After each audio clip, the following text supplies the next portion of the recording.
criticised for being slow to deliver heavy weapons to Ukraine, although it is a major donor of humanitarian aid.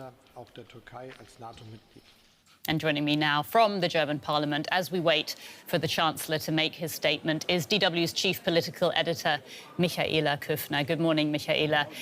Can we start by getting a sense of what we can expect from Olaf Scholz today? Well, we can expect him to map out his line that he's going to take at the end of the month when there is a special summit on Ukraine.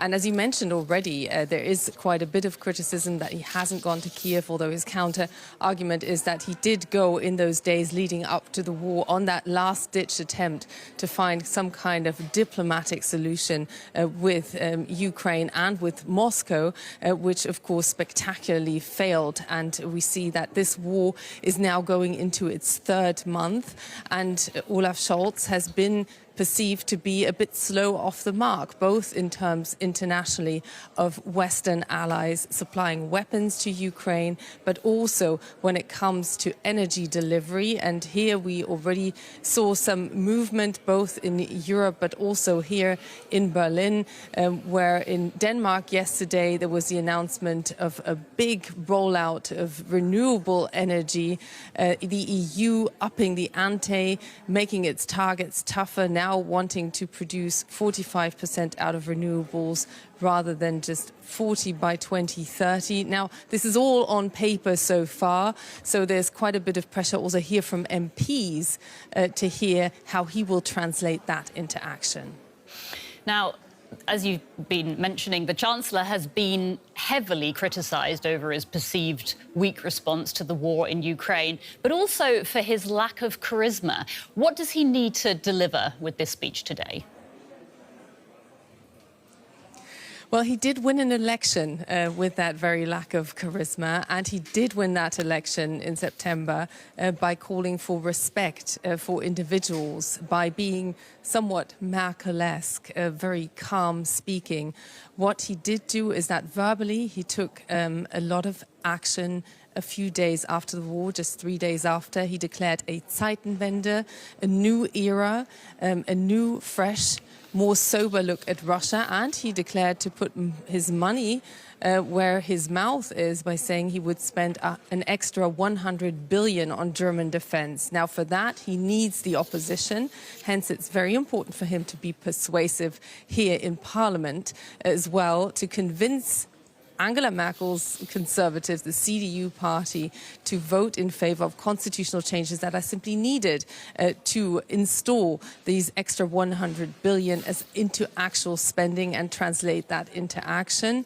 And I do expect him also to stress once again that, yes, Germany has handed over, but mostly pledged the weapons that it has in its own stocks, most notably the Gepard howitzers, which are state-of-the-art, but also together with the Netherlands is now training staff to use other defensive weapons.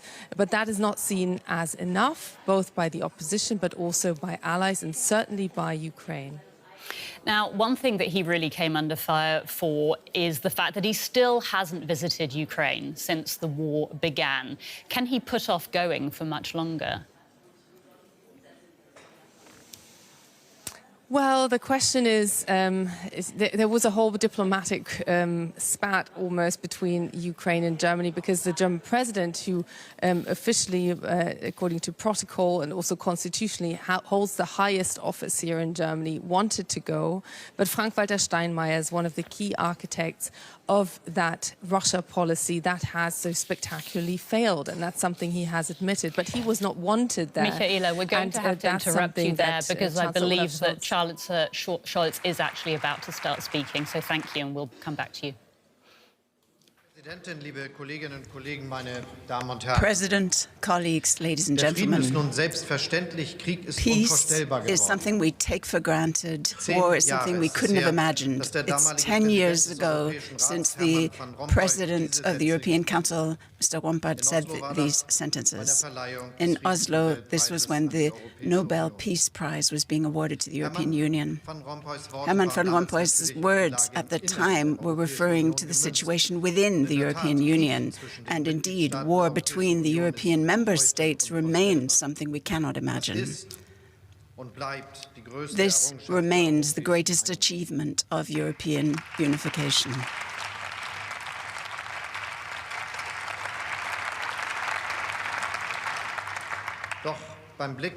However, in looking at the ruins of Mariupol, Chernihiv, or Kharkiv, and when we think about the mass graves of Bucha or Posthume, the images of bombed homes and cars, and the corpses of innocent men, women, and children, we become all too painfully aware of the fact that war is no longer unimaginable in Europe.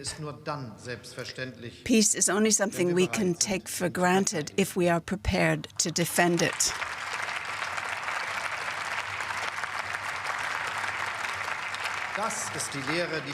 This is the lesson we have learned from the brutal attack of Russia on Ukraine. This is the turning point in history that I spoke of when I spoke to you at the end of February here. Colleagues, there are all manner of different crises that the European Union has overcome in recent years. The war on our very doorstep is the greatest, without a doubt. But this crisis is like the others in one way. The greater the pressure from outside, the more we join forces as the European Union and act together.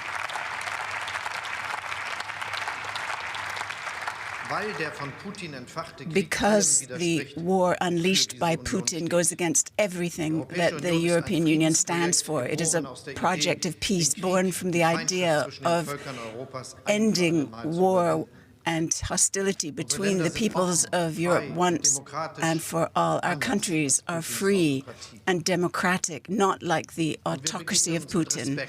And we meet one another with respect on an equal footing, knowing that compromise is not a weakness, but that it is our strength. And it is with this approach that we will continue to develop the European Union and continue to work in lockstep together.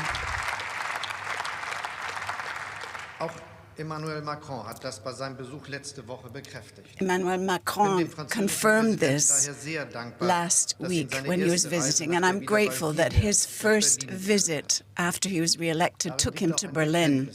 That's a commitment to Franco-German cooperation that has always been more than just a bilateral project. Its aim is to find solutions for the future that are good for all of the European Union member states.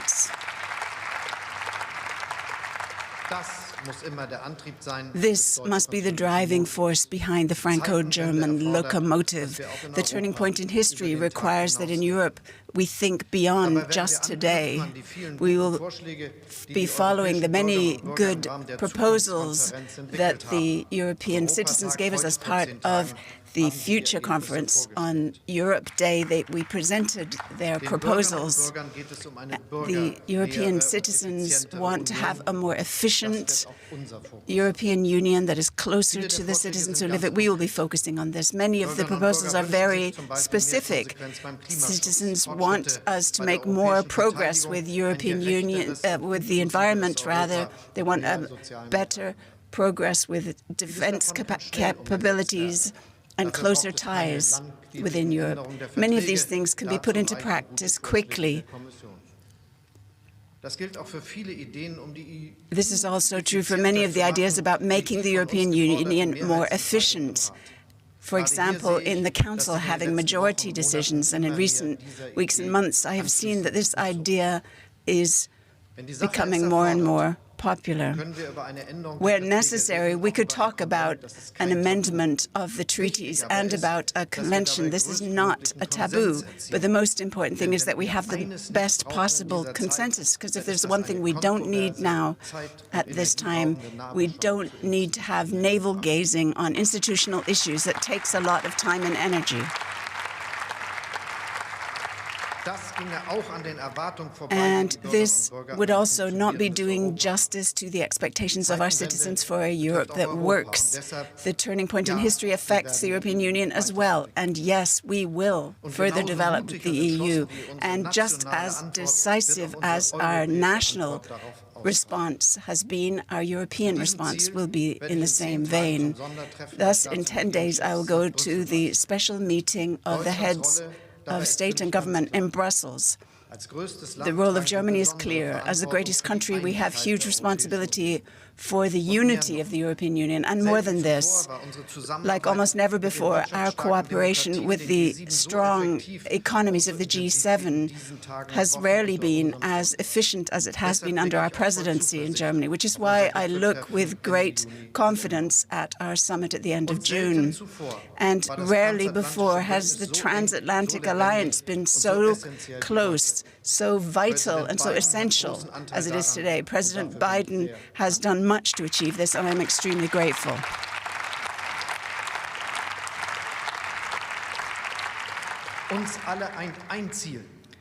We all share one goal. Russia must not win this war. Ukraine must prevail.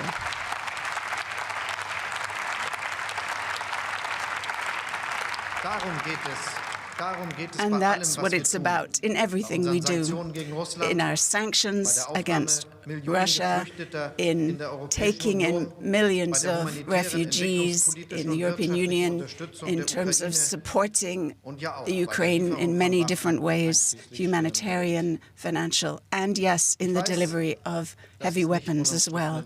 And I know that this is contentious in our country. You too, in your constituencies, will experience these discussions. There are concerned citizens writing in, and I feel the same. Some feel we aren't offering enough support.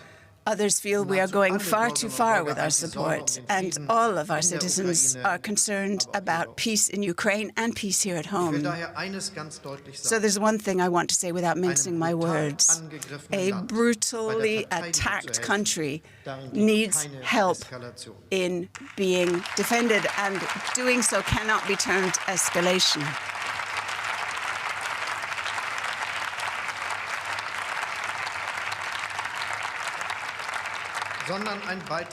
It is not escalation. It is an attempt to repel the attack and therefore to end the violence as quickly as possible. Putin continues to believe that he will be able to bomb a peace determined by him and dictated by him, but he's wrong. If he looks at the resolute defense that Ukraine is offering and the strong ties in our alliance, he was wrong there. There will not be a freedom dictated by Russia. The Ukrainians will not accept it, and we will not accept it either.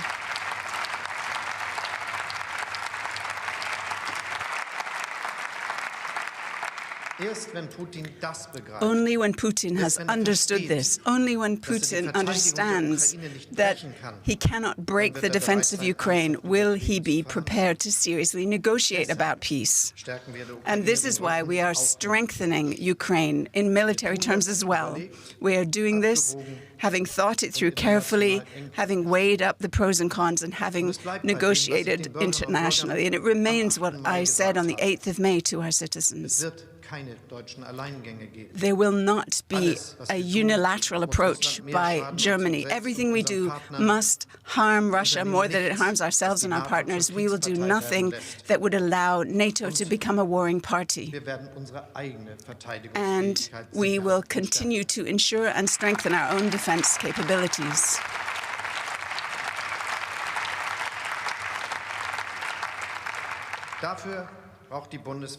And for this, the Bundeswehr needs the special funding program for 100 billion euros. We are working with your party, Mr. Merz, as well, to ensure that we get this off the ground. And I'm grateful for that, because that way we show that the government and the opposition are taking the responsibility we must take as a state. The special fund ensures the freedom and the security of our country in these difficult times. And with this special fund, we are sending a clear message to our friends and allies, saying, yes, we mean it seriously when we talk about collective defense and the mutual defense clause.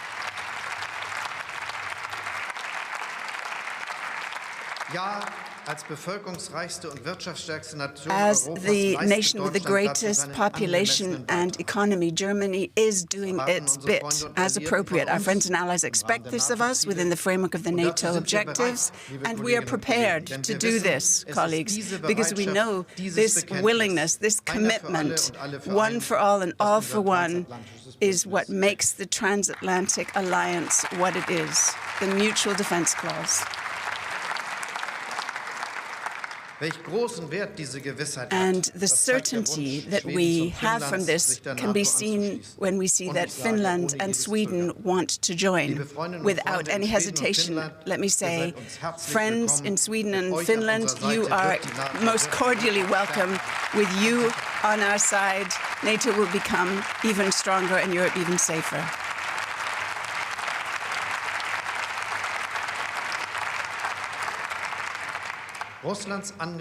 Russia's attack on Ukraine has made any other countries in Europe to rethink their security. Many have been investing considerably more in their defense since this attack. And this is why it is all the more important that our special fund is put into place to implement our efforts in this regard. Our defense system must be better coordinated within Europe.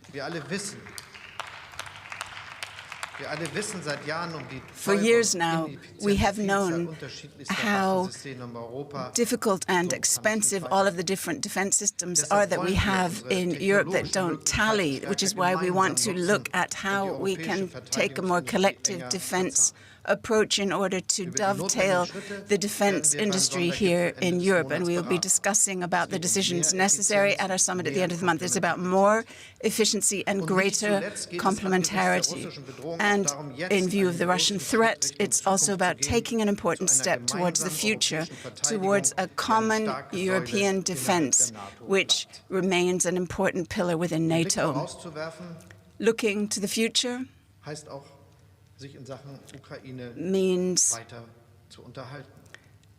entering into a further discussion about Ukraine. Hopefully, this war will come to an end sooner rather than later, and it's already clear that the reconstruction of the destroyed infrastructure and the Ukrainian economy will cost billions.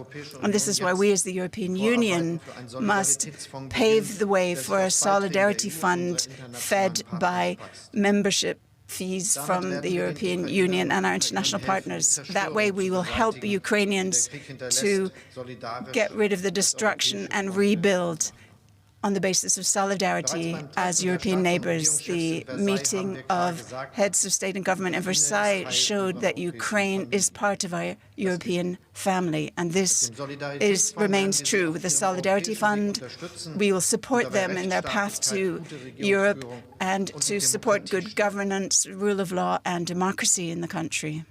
The Ukrainians have applied for EU membership. The Commission expects to give its assessment of this application at the end of June to the Council. And at the same time, we all know, and Emmanuel Macron was right when he referred to this, that the accession process isn't something that just takes a couple of months or years.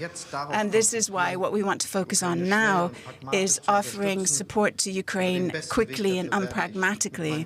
And I will be debating with my colleagues about the best way to do this.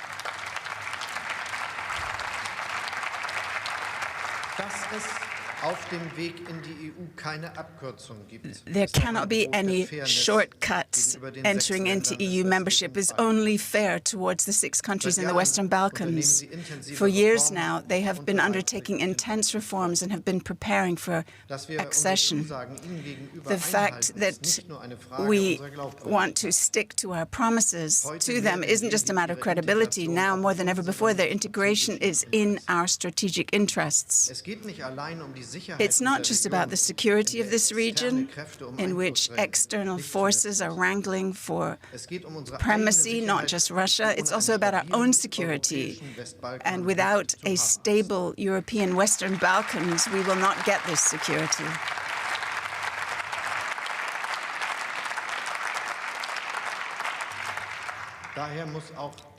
And this is why the EU has to deliver on its promises to the Western Balkans. And I stand to these promises by entering into discussions in order to achieve progress in the negotiations to try to remove the last obstacles to EU membership. The Berlin process is something we have re-established now that increases the dialogues between the 6 Western Balkan states. And I will be going to this region before the summit at the end of June with the message that the Western Balkans belongs in the European Union.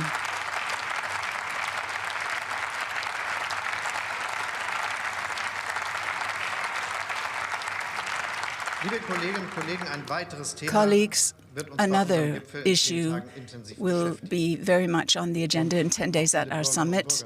It is one that many of our citizens are concerned about as well. It's about the security and independence of our energy supply. It's about affordable energy. Both must be provided on an international and European level.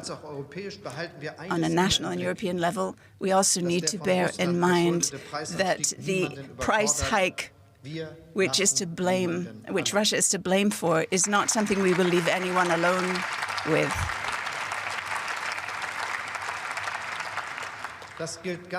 This is particularly true for the citizens on a low or middle-level income. They feel every single day that it's not just filling their petrol tanks that's become more expensive, but that their food has become expensive, and cooking oil. And those companies who have lost their business in Russia because of the war can also expect our support. We've got 2 relief packages that we've decided on and that will come into force in the next weeks. Getting rid of the renewable energy levy and the energy lump sum of €300, and the support for all manner of low-income families and students, the €9 ticket to encourage people to use public transport more. All of these packages and more will support our citizens quickly and efficiently.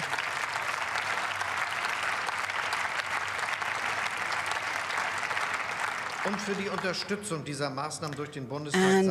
for the support of these measures through the Bundestag, let me say thank you. On a European level, the aim is to ensure that we don't have bottlenecks with regard to energy supply in certain member states. This is something that European solidarity must mean. And part of this is expanding the trans-European energy networks.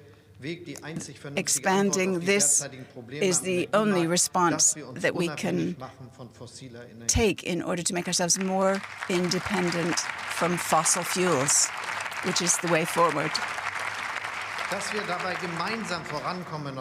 Making progress together in Europe is something that my meetings for my colleagues from Denmark, Netherlands, and Belgium, and President of the Commission, von der Leyen, as well, showed me this. Minister Habeck and myself agreed with our colleagues that the benefits and advantages of offshore wind in the North Sea is something we all want to achieve from. The Commissioner, the President of the Commission, talked about how important it was to increase our independence from fossil fuels from Russia and to drive renewables forward. This is an important aim of the Commission. We will look at these proposals quickly, and in the extraordinary European Council meeting, we will discuss them. What we want is that it sends signals to accelerate the expansion of renewables for greater energy efficiency and for industrial transformation.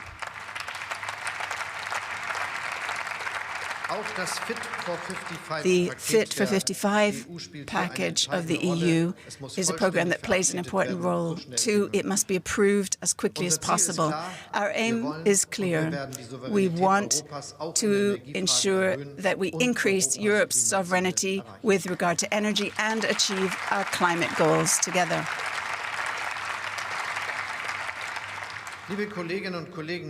Colleagues, it is not just here that we see the sweeping changes and impacts of the Russian war above and beyond security policy when it comes to energy supply, the prices of raw materials and resources, the worldwide food supply. Many countries in the world are worried as to what will happen next about food security because of the Ukraine war. This is why, at the very start of the Russian attack, I said the impact of this war will affect us too. And at the same time, it is my firm conviction that we will overcome the impacts here in Europe and across the globe, because we here are a strong country, we have strong partners and strong alliances, but also because we know what we are defending: peace, liberty, and the rule of law. Thank you.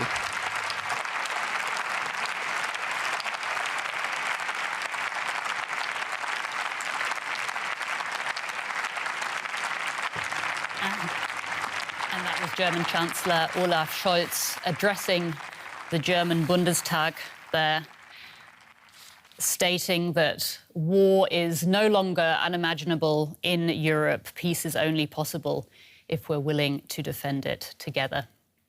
I'd like to thank our interpreter, Catherine Johnson, for translating Olaf Scholz's words. And we can now cross again to DW's Chief Political Editor, Michaela Köfner.